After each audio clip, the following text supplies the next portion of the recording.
Chairman, thank you very much. Ms. Hill, thank you for your very good statement and your good work. Mr. Chairman, thank you for the opportunity to make some brief remarks at this very important public hearing. Let me also thank our witnesses who testified this morning. While none of us can really understand what you have been through, I have seen how tragic the events of September 11th have been for my own state director, a very good friend of mine, Barbara Skink. Barbara lost her husband, Doug Cherry, to the terrorist attacks. Before talking about what I hope comes out of these hearings, let me express a concern. I've been concerned from the outset of this investigation that the time deadlines under which this committee is operating would not be conducive to producing the product that we want. The artificial deadline, I believe, is making it extremely difficult to get the job done. Simply a lack of time. It's a lack of resources.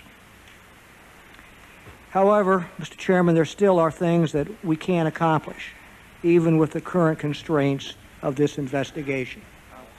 First, it is important to report, and we have begun this today, it's important to report to the American people what intelligence failures did occur, not so we can assess blame, but so we can learn from the specific mistakes that were made.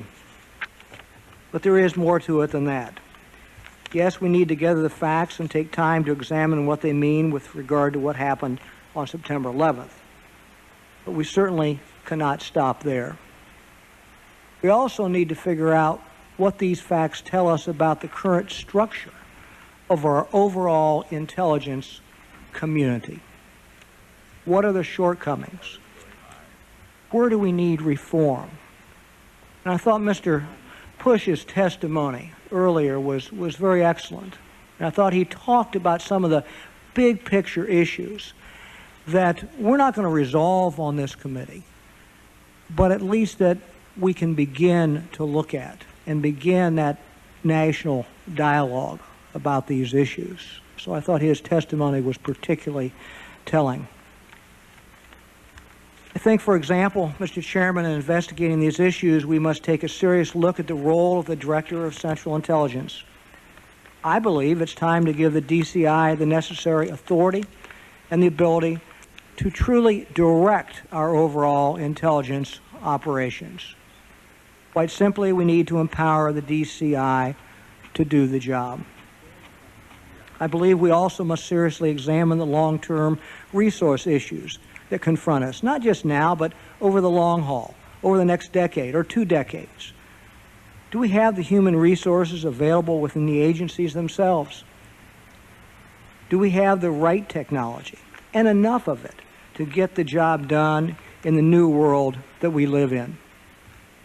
Do we have a long-term commitment to intelligence? I think we need to discuss that commitment and what we are looking at and make it very plain to the American people the sacrifices that are going to have to be made if that intelligence community is to do its job, and what kind of resources they need. And finally, I believe that we need to re-examine the Foreign Intelligence Surveillance Act, or the FISA statute, and determine what changes are needed to make sure we are getting the intelligence from this source to help prevent future attacks. FISA deserves and requires a great deal of attention and oversight from the Joint Committee, from the Senate and House Intelligence Committees, and frankly, from the entire Congress.